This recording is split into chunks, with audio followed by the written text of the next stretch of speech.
Hello, Rio de Janeiro.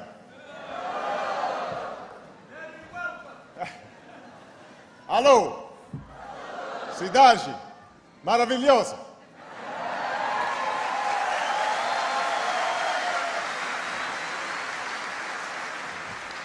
Boa tarde, todo o povo brasileiro.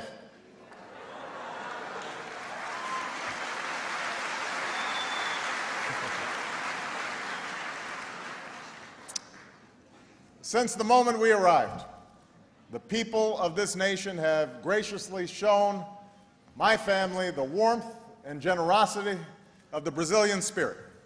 Obrigado. Thank you.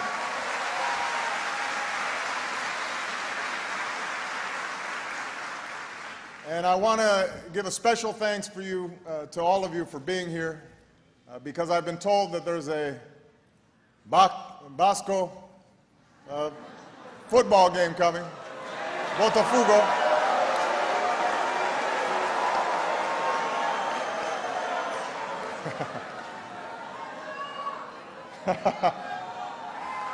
so I know that Botafogo. I realize Brazilians don't give up their soccer very easily.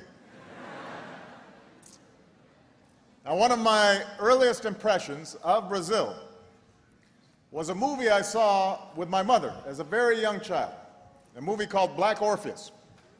And it was set in the favelas of Rio during Carnival. And my mother loved that movie, with its singing and dancing against the backdrop of the beautiful green hills. And it first premiered as a play right here in Teatro Municipal. That's my understanding. And my mother is gone now. But she would have never imagined that her son's first trip to Brazil would be as President of the United States. She would have never imagined that.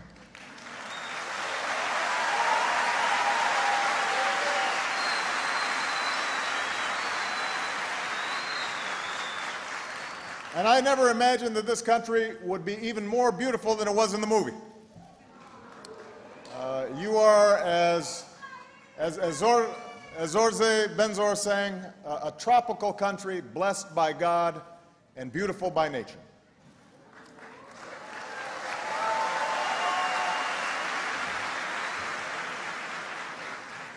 I've seen that beauty in the cascading hillsides, in your endless miles of sand and ocean, and in the vibrant, diverse gatherings of Brasileiros who have come here today. And we have a wonderfully mixed group. We have Cariocas and Paulistas, Baianas, Mineros,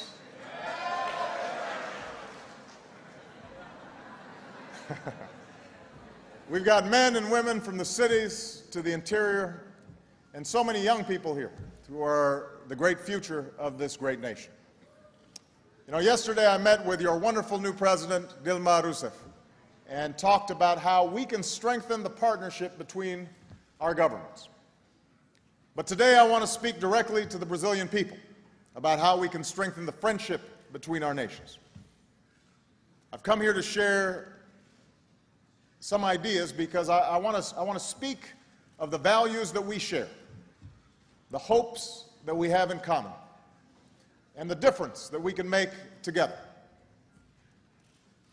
When you think about it, the journeys of the United States of America and Brazil began in similar ways. Our lands are rich with God's creation, home to ancient and indigenous peoples. From overseas, the Americas were discovered by men who sought a new world and settled by pioneers who pushed westward across vast frontiers. We became colonies, claimed by distant crowns, but soon declared our independence. We then welcomed waves of immigrants to our shores, and eventually, after a long struggle, we cleansed the stain of slavery from our land. The United States was the first nation to recognize Brazil's independence and set up a diplomatic outpost in this country. The first head of state to visit the the United States was the leader of Brazil, Dom Pedro II. In the Second World War, our brave men and women fought side by side for freedom. And after the war, both of our nations struggled to achieve the full blessings of liberty.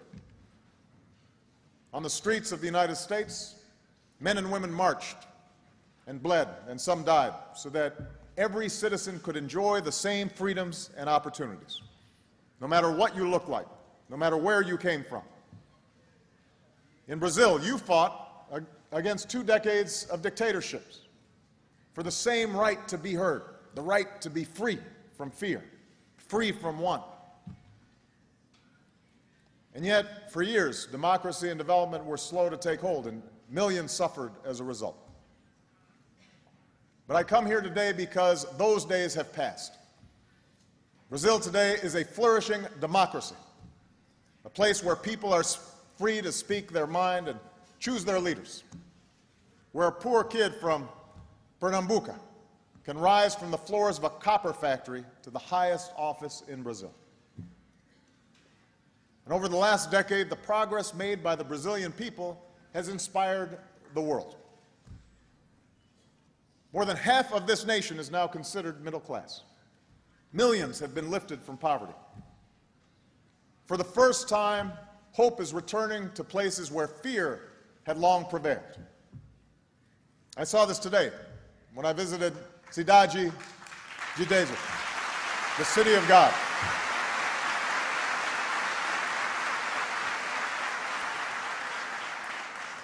It isn't just the new security efforts and social programs, and I want to congratulate the mayor and the governor for the excellent work that they're doing. But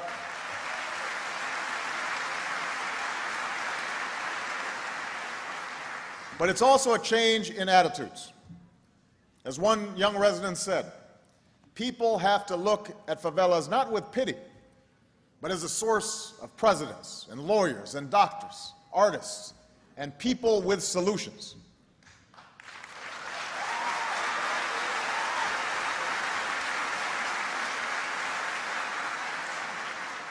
With each passing day, Brazil is a country with more solutions. In the global community, you've gone from relying on the help of other nations to now helping fight poverty and disease wherever they exist. You play an important role in the global institutions that protect our common security and promote our common prosperity. And you will welcome the world to your shores when the World Cup and the Olympic Games come to Rio de Janeiro.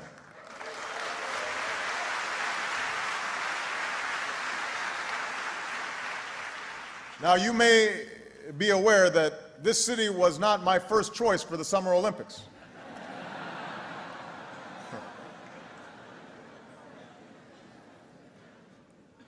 But if the games could not be held in Chicago, then there's no place I'd rather see them than right here in Rio. And I intend to come back in 2016 to watch what happens.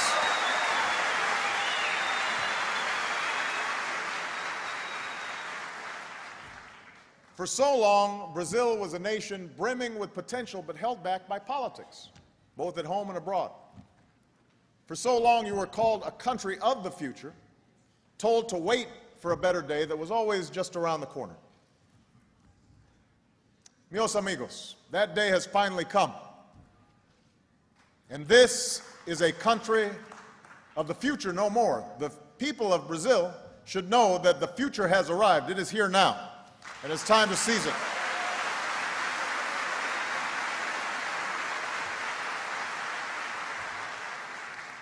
Now, our countries have not always agreed on everything. And just like many nations, we're going to have our differences of opinion going forward. But I'm here to tell you that the American people don't just recognize Brazil's success, we root for Brazil's success. As you confront the many challenges you still face at home as well as abroad, let us stand together. Not as senior and junior partners, but as equal partners. Joined in a spirit of mutual interest and mutual respect, committed to the progress that I know that we can make together. I'm confident we can do it. Together we can advance our common prosperity. As two of the world's largest economies, we worked side by side during the financial crisis to restore growth and confidence. And to keep our economies growing, we know what's necessary in both of our nations. We need a skilled, educated workforce, which is why American and Brazilian companies have pledged to help increase student exchanges between our two nations. We need a commitment to innovation and technology, which is why we've agreed to expand cooperation between our scientists, researchers, and engineers. We need world-class infrastructure, which is why American companies want to help you build and prepare this city for an Olympic success. In a global economy, the United States and Brazil should expand trade, expand investment, so that we create new jobs and new opportunities in both of our nations. And that's why we're working to break down barriers to doing business. That's why we're building closer relationships between our workers and our entrepreneurs. Together, we can also promote energy security and protect our beautiful planet. As two nations that are committed to greener economies, we know that the ultimate solution to our energy challenges lies in clean and renewable power. And that's why half the vehicles in this country can run on biofuels. And most of your electricity comes from hydropower. That's also why in the United States we've jump-started a new clean energy industry. And that's why the United States and Brazil are creating new energy partnerships to share technologies, create new jobs, and leave our children a world that is cleaner and safer than we found it.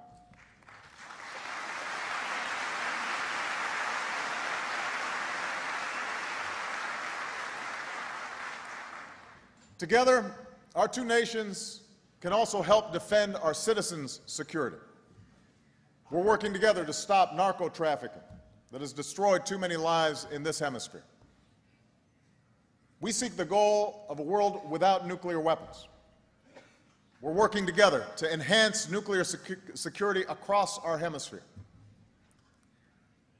From Africa to Haiti, we are working side by side to combat the hunger, disease, and corruption that can rot a society and rob human beings of dignity and opportunity.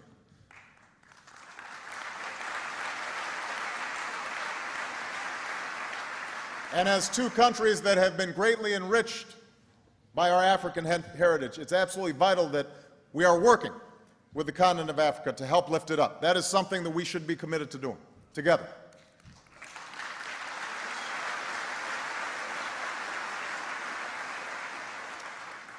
Today, we're both also delivering assistance and support to the Japanese people at their greatest hour of need. The ties that bind our nations to Japan are strong.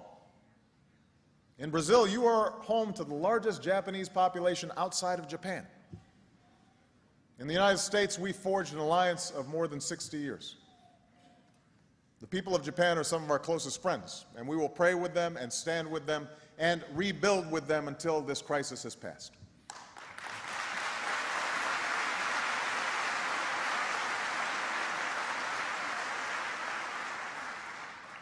In these and other efforts to promote peace and prosperity throughout the world, the United States and Brazil are partners, not just because we share history, not just because we're in the same hemisphere, not just because we share ties of commerce and culture, but also because we share certain enduring values and ideals. We both believe in the power and promise of democracy. We believe that no other form of government is more effective at promoting growth and prosperity that reaches every human being, not just some, but all. And those who argue otherwise, those who argue that democracy stands in the way of economic progress, they must contend with the example of Brazil. The millions in this country who have climbed from poverty into the middle class, they did not do so in a closed economy controlled by the state. You're prospering as a free people with open markets and a government that answers to its citizens. You're proving that the goal of social justice and social inclusion can be best achieved through freedom, that democracy is the greatest partner of human progress.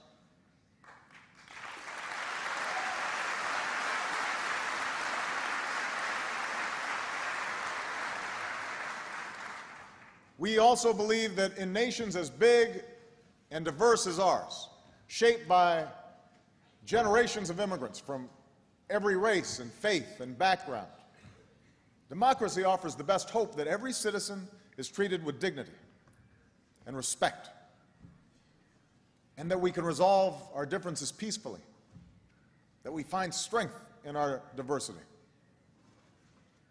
We know that experience in the United States. We know how important it is to be able to work together, even when we often disagree. Now, I understand that our chosen form of government can be slow and messy.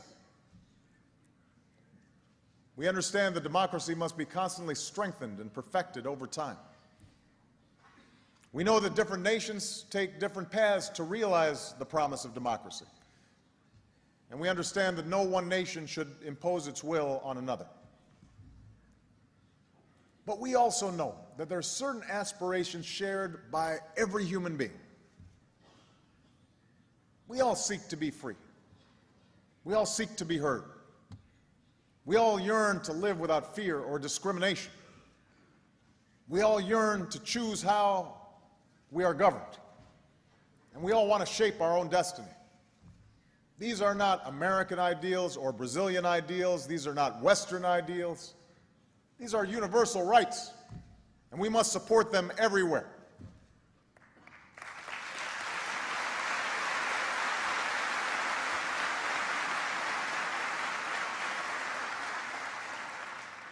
Today, we are seeing the struggle for these rights unfold across the Middle East and North Africa.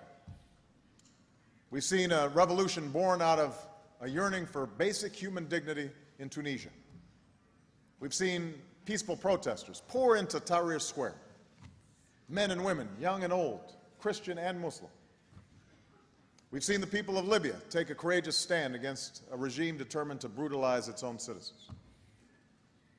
Across the region, we've seen young people rise up, a new generation demanding the right to determine their own future. From the beginning, we have made clear that the change they seek must be driven by their own people. But for our two nations, for the United States and Brazil, two nations who have struggled over many generations to perfect our own democracies, the United States and Brazil know that the future of the Arab world will be determined by its people. No one can say for certain how this change will end. But I do know that change is not something that we should fear. When young people insist that the currents of history are on the move, the burdens of the past can be washed away. When men and women peacefully claim their human rights, our own common humanity is enhanced. Wherever the light of freedom is lit, the world becomes a brighter place. That is the example of Brazil. That is the example of Brazil. Brazil, a country that shows that a dictatorship can become a thriving democracy. Brazil, a country that shows democracy delivers both freedom and opportunity to its people. Brazil, a country that shows how a call for change that starts in the streets can transform a city, transform a country, transform a world. Decades ago, it was directly outside of this theater, in Cinlândia Square, where the call for change was heard in Brazil. Students and artists and political leaders of all stripes would gather with banners that said, "Down with the dictatorship, the people in power." Their democratic aspirations would not be fulfilled until years later. But one of the young Brazilians in that generation's movement would go on to forever change the history of this country. A child of an immigrant, her participation in the movement led to her arrest and her imprisonment, her torture at the hands of her own government.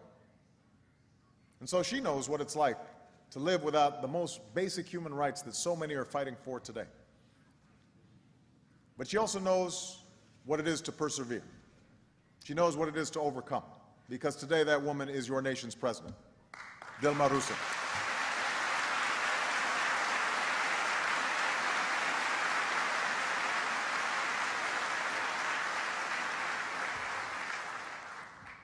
Our two nations face many challenges. On the road ahead, we will certainly encounter many obstacles. But in the end, it is our history that gives us hope for a better tomorrow. It is the knowledge that the men and women who came before us have triumphed over greater trials than these. That we live in places where ordinary people have done extraordinary things. It's that sense of possibility, that sense of optimism that first drew pioneers to this new world. It's what binds our nations together as partners in this new century. It's why we believe, in the words of Paulo Coelho, one of your most famous writers, with the strength of our love and our will, we can change our destiny, as well as the destiny of many others. Muito obrigado. Thank you, and may God bless our two nations. Thank you very much.